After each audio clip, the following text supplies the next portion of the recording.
പുതിയൊരു വീഡിയോയിലേക്ക് എല്ലാവർക്കും സ്വാഗതം. അങ്ങനെ നന്ദു ആണെങ്കിൽ അനാമികേനെ കാത്തു നിൽക്കാണ് കേട്ടോ. അപ്പോൾ അനാമികേനെ ആണെങ്കിൽ കാണാനും ഇല്ല, വിളിച്ചിട്ട് ഫോണും എടുക്കുന്നില്ല. അപ്പോൾ നന്ദു മനസ്സിൽ വിചാരിക്കുന്നുണ്ട്, മനുഷ്യനെ ഇങ്ങനെ പറഞ്ഞ് പറ്റിക്കുന്നതിന് ഒരു പരിധിയൊക്കെ ഇല്ലേ, എന്നോട് ഇവിടെ വരാൻ പറഞ്ഞിട്ട് ഇവിടെ എവിടെ പോയി കിടക്കുക എന്നൊക്കെ അങ്ങനെ ചിന്തിക്കുന്നുണ്ട് കേട്ടോ. വരുന്നില്ല എന്തായാലും. പിന്നീട് കനക അനന്തപുരിയിലേക്ക് പോകാൻ വേണ്ടി ഇറങ്ങുകയാണ്. അപ്പോൾ കനക നീ പോവാണോ എന്നൊക്കെ ചോദിക്കുകയാണ് കേട്ടോ. അപ്പോൾ ഇതെന്ത് ചോദ്യം, ഗോവിന്ദേട്ടനും കൂടെ എൻ്റെ കൂടെ വരേണ്ടതാണ്, എന്നോട് ഇങ്ങനെ അവിടുത്തെ അമ്മ പ്രത്യേകം പറഞ്ഞിട്ടുണ്ട് കൂടെ ഇങ്ങനെ ഗോവിന്ദേട്ടനെയും കൊണ്ടുവരണം എന്നുള്ളതെന്ന് പറയും കേട്ടോ. അപ്പോൾ എന്തായാലും ഞാനിപ്പോൾ തന്നെ അവിടേക്ക് വരുന്നത് ശരിയല്ലല്ലോ, ആ അമ്മ ഒരു പാവാണ്, അതുകൊണ്ടാണ് അങ്ങനെയൊക്കെ പറയുന്നത്. എന്തായാലും നമ്മൾ മറ്റുള്ളവരുടെ മാനസികാവസ്ഥയും കൂടി മനസ്സിലാക്കണ്ടേ എന്നൊക്കെ ഇങ്ങനെ പറയാൻ കേട്ടോ. അപ്പോൾ എന്തായാലും പിന്നീട് കനകേനോട് പോകാനായിട്ടൊക്കെ പറയുന്നുണ്ടായിരുന്നു. അപ്പോൾ ആ സമയത്ത് നന്ദു അവിടേക്ക് വരികയാണ് കേട്ടോ.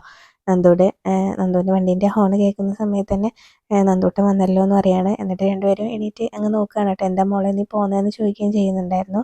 അപ്പം മോളെ അവിടെ ആരെങ്കിലും എന്തെങ്കിലും പറഞ്ഞോ എന്നൊക്കെ ചോദിക്കുകയാണ് കേട്ടോ. അപ്പം അങ്ങനെയൊന്നും പറഞ്ഞില്ല, ഞാൻ അവിടെ ഒരു അധികപ്പറ്റാണെന്ന് തോന്നി, അതുകൊണ്ട് ഞാൻ ഇങ്ങോട്ട് പോകുന്നതാണ്. പിന്നെ അനിയുടെ അമ്മ എന്നോട് ചോദിച്ചു, അമ്മ ഇങ്ങോട്ട് വരില്ലേ, അപ്പം അച്ഛൻ വീട്ടിൽ ഒറ്റയ്ക്കാവില്ലേ, അപ്പോൾ എന്തായാലും അങ്ങനെ അച്ഛനെ തനിച്ചാക്കണ്ടല്ലോ, കല്യാണത്തിൻ്റെ അന്ന് വന്നാൽ പോരെ എന്നൊക്കെ ചോദിച്ചു എന്ന് പറയുമ്പോൾ കനയ്ക്കും ഭയങ്കര സംശയമാണ് കേട്ടോ. അപ്പോൾ ജാനകി ഒരിക്കലും അങ്ങനെ പറയേണ്ടതല്ലല്ലോ, അതെന്ത് പറ്റി, ജലജയെ ദേവയാനി പറയുകയാണെങ്കിൽ കുഴപ്പമില്ലായിരുന്നു, ഇതെന്താ അപ്പം അവരങ്ങനെ പറഞ്ഞ്, ഇനിയിപ്പം മോളും അനിയും തമ്മിലുള്ള ബന്ധം അവരറിഞ്ഞോ എന്നൊക്കെ ചോദിക്കുന്നുണ്ടായിരുന്നു നന്ദുവിനോട്. അപ്പോൾ നന്ദു പറയും എനിക്കും അങ്ങനെ തന്നെയാണ് തോന്നുന്നത് എന്നൊക്കെ പറയാം കേട്ടോ. ഇതിപ്പോൾ ഒന്ന് തലവേദന മാറി തുടങ്ങുമ്പോഴേക്കും മറ്റൊന്ന് പിറകെ വരികയാണല്ലോ എന്നൊക്കെ പറയുന്നുണ്ടായിരുന്നു. എന്തായാലും പിന്നെ കനകേന കനകേനോട് പോകാനായിട്ട് ഗോവിന്ദൻ പറയാണ് കേട്ടോ. അപ്പോൾ എന്തായാലും ഗോവിന്ദേട്ടൻ തലേ ദിവസം തന്നെ അങ്ങോട്ട് വരണം എന്നൊക്കെ പറയുമ്പോൾ നന്ദു പറയുന്നുണ്ടായിരുന്നു, എന്തിനാ തലേ ദിവസം പോകുന്നത്, നമുക്ക് കല്യാണത്തിൻ്റെ അന്ന് പോയാൽ പോരെ എന്നൊക്കെ പറയുമ്പോൾ കനക സമ്മതിക്കുന്നില്ല കേട്ടോ. അതെന്തായാലും പറ്റില്ല, തലേ ദിവസം തന്നെ വരണം, അങ്ങനെ ഒരുപാട് ആളുകൾ വരുന്നതാണ് എന്നൊക്കെ പറഞ്ഞിട്ട് എന്തായാലും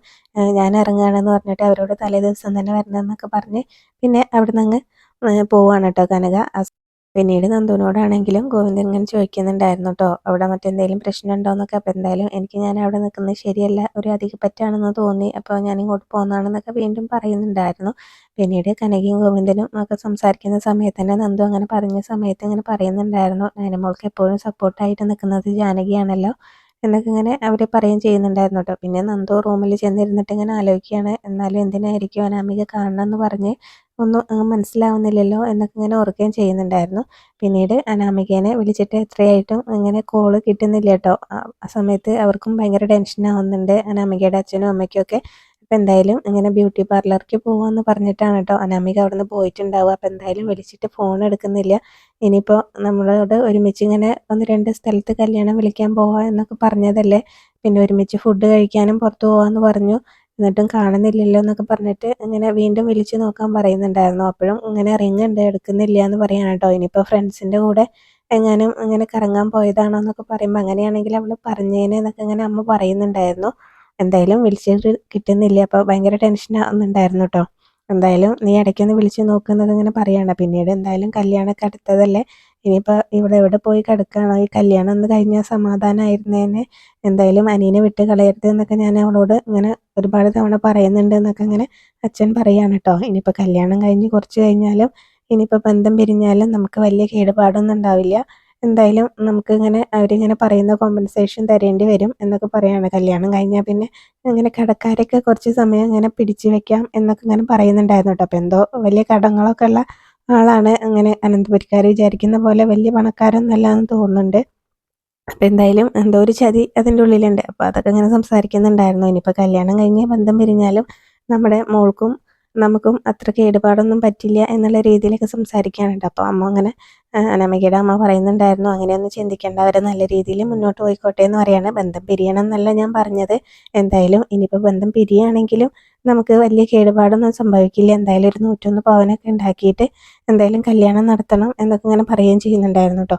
പിന്നീട് ഇങ്ങനെ അനാമികേനെ പിടിച്ചു വെച്ചിട്ടുണ്ടാവുക അനാമികയുടെ അച്ഛൻ ഇങ്ങനെ കടം വാങ്ങിച്ചിട്ടുള്ള ആരോ ആണ് കേട്ടോ. അപ്പോൾ അയാൾ വന്നിട്ട് പറയുന്നുണ്ടായിരുന്നു, നീ സംശയിക്കേണ്ട, ഞാൻ തന്നെയാണ് നിന്നെ ഇങ്ങോട്ട് കൊണ്ടുവരാൻ പറഞ്ഞതെന്നൊക്കെ പറയാൻ കേട്ടോ. അപ്പോൾ എന്തിനാ സാറേ എന്നെ ഇവിടെ പിടിച്ചു വെച്ചിരിക്കുന്നത്, 2 ദിവസം കഴിഞ്ഞാൽ എൻ്റെ കല്യാണമാണ് എന്നൊക്കെ ഇങ്ങനെ പറയാണ് കേട്ടോ. അപ്പോൾ അതെനിക്കറിയാം, എന്തായാലും എനിക്ക് തരാനുള്ള പണത്തിൻ്റെ പകുതിയെങ്കിലും തരാതെ ഞാൻ നിന്നെ ഇവിടെ നിന്ന് വിടില്ല എന്നൊക്കെ പറയാണ് കേട്ടോ. അപ്പോൾ അനന്തപുരിയിലെ മരുമകളാക്കാൻ അവിടേക്ക് ഇങ്ങനെ സ്ത്രീധനം കൊടുത്ത് നിന്നെ പറഞ്ഞയക്കാൻ നിൻ്റെ അച്ഛൻ്റെ കയ്യിൽ കാശുണ്ട്, എന്നോട് ഇങ്ങനെ 1, 2 ലക്ഷം എന്നല്ല വാങ്ങിയിട്ടുള്ളത് എന്നൊക്കെ പറയാം കേട്ടോ. അപ്പോൾ അതിൻ്റെ പകുതിയെങ്കിലും എനിക്ക് കിട്ടണം, അല്ലാതെ നിന്നെ ഞാൻ ഇവിടുന്ന് വിടില്ല എന്നൊക്കെ പറയുന്നുണ്ടായിരുന്നു. അപ്പോൾ എൻ്റെ വീട്ടിലേക്ക് വിളിച്ച് അറിയിച്ചോ എന്നൊക്കെ അനാമിക ചോദിക്കുകയാണ് കേട്ടോ.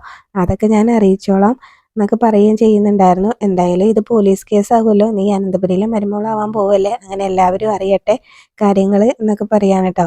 ഇനി അവൻ പണം തരാതിരുന്നാൽ എന്തായാലും നിന്നെ ഞാൻ ഒരു കേടുപാടില്ലാതെ ഇവിടുന്ന് വിടും, അതുവരെ നീ ഇവിടെ ഇരിക്കുകയെന്ന് പറയണ്ട, പക്ഷേ നിന്റെ കല്യാണത്തിൻ്റെ മുഹൂർത്തം കഴിഞ്ഞിട്ടാവും എന്ന് മാത്രം എന്നൊക്കെ ഇങ്ങനെ പറഞ്ഞ് ഇങ്ങനെ ഭീഷണിപ്പെടുത്തുകയും ചെയ്യുന്നുണ്ടായിരുന്നു കേട്ടോ അനാമികനെ. അതൊക്കെ പറഞ്ഞിട്ട് അയാൾ അവിടെ നിന്ന് പോകുന്നുണ്ടായിരുന്നു. പിന്നീടും അനാമികനെ വിളിച്ചിട്ട് ഫോൺ എടുക്കാത്തതുകൊണ്ട് തന്നെ അനീനെ വിളിക്കുന്നുണ്ടായിരുന്നു. അപ്പോൾ അനീനെ വിളിക്കുമ്പോഴും അനി കോൾ എടുക്കുന്നില്ല കേട്ടോ. പിന്നെ ഇനിയിപ്പോൾ ആദർശിനെ ഒന്ന് വിളിച്ച് നോക്കാമെന്ന് പറഞ്ഞിട്ട് ആദർശിനെ വിളിക്കുകയാണ് കേട്ടോ. ആദർശിനെ വിളിക്കുമ്പോൾ എന്തായാലും ഫോൺ എടുക്കുന്നുണ്ട്. അപ്പോൾ അനാമിക അങ്ങോട്ട് വന്നോ എന്നൊക്കെ ചോദിക്കുകയാണ് കേട്ടോ. ഇല്ല, വന്നിട്ടില്ല എന്ന് പറയും. എന്നിട്ട് പിന്നെ ഇവിടുന്ന് പോയിട്ട് കുറേ ആയി, വിളിച്ചിട്ട് കോൾ എടുക്കുന്നില്ല. അപ്പോൾ അനി അവിടെ ഉണ്ടോ എന്ന് ചോദിക്കും കേട്ടോ ആദർശിനോട്. അപ്പോൾ അനി ഇവിടെ തന്നെ ഉണ്ടെന്ന് പറയും. എന്തായാലും അനിയനോടൊന്ന് ചോദിക്കാൻ പറയേ, അങ്ങനെ അനാമിക വിളിച്ചിരുന്നോ എന്നൊക്കെ ചോദിക്കാനായിട്ട് പറയാൻ കേട്ടോ.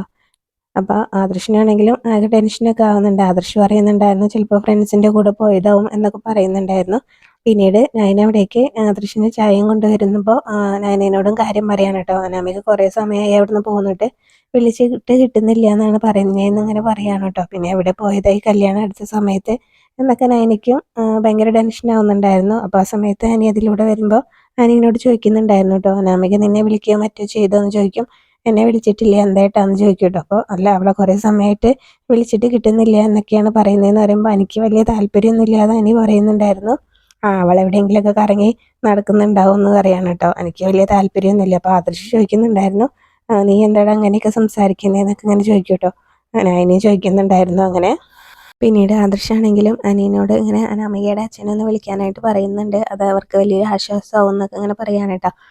പിന്നീട് അതുപോലെ തന്നെ ആദർശ് അത് പറഞ്ഞിട്ട് അങ്ങ് പോകും കേട്ടോ. അപ്പോൾ എന്തായാലും ഇനിയിപ്പോൾ എന്തെങ്കിലുമൊക്കെ അന്വേഷിക്കണമല്ലോ, അപ്പോൾ അതിനായിട്ടാണ് പോകുന്നത്. അപ്പോൾ അനിയാണെങ്കിലും ഇങ്ങനെ പറയുന്നുണ്ടായിരുന്നു, അവൾക്ക് ഇതുപോലൊരു സ്വഭാവമുണ്ട്. എനിക്കിങ്ങനെ ഇപ്പോൾ കല്യാണം അടുത്ത് വന്നപ്പോൾ എൻ്റെ സ്വസ്ഥത പോയി. അത് നന്ദുവിൻ്റെ കാര്യം ഓർത്തിട്ട് മാത്രമൊന്നുമല്ല, എനിക്കെന്തോ അനാമിക എനിക്ക് ചേർന്നൊരു പെൺകുട്ടിയല്ല എന്ന് തന്നെയാണ് എനിക്കിപ്പോഴും തോന്നുന്നതെന്ന് പറയട്ടോ. അപ്പം എന്താ നീ ഇപ്പോഴും ഇങ്ങനെയൊക്കെ പറയുന്നതെന്ന് പറയട്ടോ.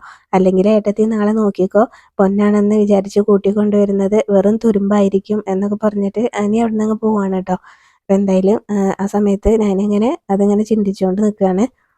പിന്നീട് അനിയാണെങ്കിലും അതിന് മുന്നേ പറയുന്നുണ്ടായിരുന്നു, കല്യാണത്തിൻ്റെ മുന്നേ ഞാനിപ്പോൾ അവളെ കാര്യങ്ങൾ ശ്രദ്ധിക്കണം, കല്യാണത്തിന് മുന്നേ ഇങ്ങനെ അവളുടെ അച്ഛനും അമ്മയല്ലേ അവളുടെ കാര്യങ്ങൾ നോക്കേണ്ടത്, കല്യാണം കഴിഞ്ഞിട്ട് പോരെ ഞാൻ നോക്കുന്നതെന്നൊക്കെ പറയുന്നുണ്ടായിരുന്നു കേട്ടോ. പിന്നീട് എന്തായാലും അനി പറഞ്ഞതൊക്കെ കേട്ട് ഇങ്ങനെ ആകെ സങ്കടത്തിൽ നിൽക്കുകയാണ് നയനയാണെങ്കിലും. പിന്നീട് ആദർശും നയനയും കൂടെ അനാമികയുടെ വീട്ടിലേക്ക് ചെല്ലുന്നുണ്ടായിരുന്നു. അവിടെ ചെന്നിട്ട് കാര്യങ്ങളൊക്കെ ചോദിക്കുന്നുണ്ടായിരുന്നു കേട്ടോ. അപ്പോൾ അവൾ വല്ല ബ്യൂട്ടി പാർലറിലേക്കും പോയതാവും എന്നൊക്കെ പറയുന്നുണ്ട്. അപ്പോൾ അനാമികയുടെ അമ്മ പറയുന്നുണ്ടായിരുന്നു, അവിടേക്ക് വിളിച്ച് ചോദിച്ചു, ഇവിടുന്ന് ബ്യൂട്ടി പാർലറിലേക്ക് പോകാമെന്ന് പറഞ്ഞിട്ടാണ് പോയിട്ടുണ്ടായിരുന്നത്, പക്ഷെ അവിടെ ചെന്നിട്ടില്ല എന്നാണ് പറഞ്ഞതെന്ന് പറയും കേട്ടോ. പിന്നീട് അവരോട് കയറിയിരിക്കാനൊക്കെ പറയുമ്പോൾ വേണ്ട, എന്തായാലും ഞാനൊന്ന് അന്വേഷിക്കട്ടെ, ഇവിടുത്തെ എസ്.ഐ എൻ്റെ സുഹൃത്താണ്, ഒന്ന് വിളിച്ച് പറഞ്ഞ് അന്വേഷിക്കട്ടെ എന്ന് പറഞ്ഞിട്ട് അവരവിടെ നിന്ന് പോകുന്നുണ്ടായിരുന്നു കേട്ടോ. പിന്നീട് എന്തായാലും അനാമികയുടെ അച്ഛനാണെങ്കിലും ഇങ്ങനെ പറയുന്നുണ്ടായിരുന്നു, എനിക്കെന്തോ ചെറിയ സംശയങ്ങളൊക്കെ ഉണ്ട് എന്നിങ്ങനെ പറയും കേട്ടോ. അപ്പോൾ എന്താണെന്ന് ചോദിക്കും അനാമികയുടെ അമ്മയാണെങ്കിലും. അപ്പോൾ അത് പറയുന്നില്ല കേട്ടോ എന്താണെന്നുള്ളത്. എന്തായാലും അവളെ ഇങ്ങോട്ട് വരട്ടെ, അവൾക്ക് ഞാനിന്ന് കാണിച്ചു കൊടുക്കാമെന്നിങ്ങനെ ദേഷ്യപ്പെട്ടുകൊണ്ട് അനാമികയുടെ അമ്മ പറയാണ് കേട്ടോ. അപ്പോൾ എന്തായാലും അവൾ ഇങ്ങോട്ടൊന്ന് വന്നോട്ടെ എന്ന് അച്ഛനും പറയുന്നുണ്ടായിരുന്നു.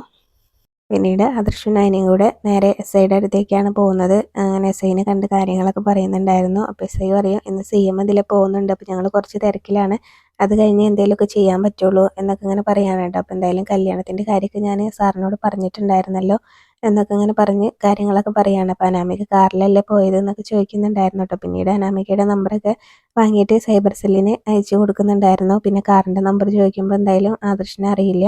ആദർശ് അങ്ങനെ അനാമികയുടെ അച്ഛനെ വിളിച്ച് ചോദിച്ച് അതൊക്കെ പറഞ്ഞു കൊടുക്കുന്നുണ്ടായിരുന്നു. അപ്പോൾ എന്തായാലും പെൺകുട്ടിക്ക് നേരത്തെ എന്തെങ്കിലും സ്നേഹബന്ധം എന്തെങ്കിലുമൊക്കെ ഉണ്ടായിരുന്നോ എന്ന് ചോദിക്കട്ടെ. അപ്പോൾ അങ്ങനെയൊന്നുമില്ല, എന്തായാലും അനാമികയാണ് എൻ്റെ അനിയനെ ഇങ്ങോട്ട് ഇങ്ങനെ കല്യാണം കഴിക്കാൻ താല്പര്യം പ്രകടിപ്പിച്ചത്, അവരുടെ ഫാമിലിയാണ് എന്നൊക്കെ പറയും കേട്ടോ. അപ്പോൾ എന്തായാലും അവരുടെ ഫാമിലി ആയിട്ട് വേറെ എന്തെങ്കിലുമൊക്കെ ആർക്കെങ്കിലും പ്രശ്നം ഉണ്ടോ എന്നൊക്കെ ചോദിക്കുമ്പോൾ അതിനെക്കുറിച്ച് കൂടുതലൊന്നും അറിയില്ല എന്നൊക്കെ ഇങ്ങനെ ആദർശ് പറയാണ് കേട്ടോ. അപ്പം പിന്നെ SI ആണെങ്കിലും എല്ലാ സ്റ്റേഷനിലേക്കും കാറിൻ്റെ നമ്പറൊക്കെ ഇപ്പം തന്നെ അയച്ചു കൊടുക്കാം എന്നൊക്കെ പറഞ്ഞിട്ട് പിന്നീട് ആദർശൻ അതിനെ അവിടുന്ന് തിരിച്ചു പോകുന്നുണ്ടായിരുന്നു കേട്ടോ. പിന്നീട് അനാമികേനെ തട്ടിക്കൊണ്ടുപോയ ആൾക്കാരാണെങ്കിലും അനാമികേനെ കിട്ടിയിട്ടിരിക്കുകയാണ്. അപ്പോൾ ആകെ ടെൻഷനിൽ ഇങ്ങനെ ഇരിക്കുകയാണ് അനാമിക. അവിടെയാണ് ഇന്നത്തെ എപ്പിസോഡ് അവസാനിച്ചിട്ടുള്ളത്.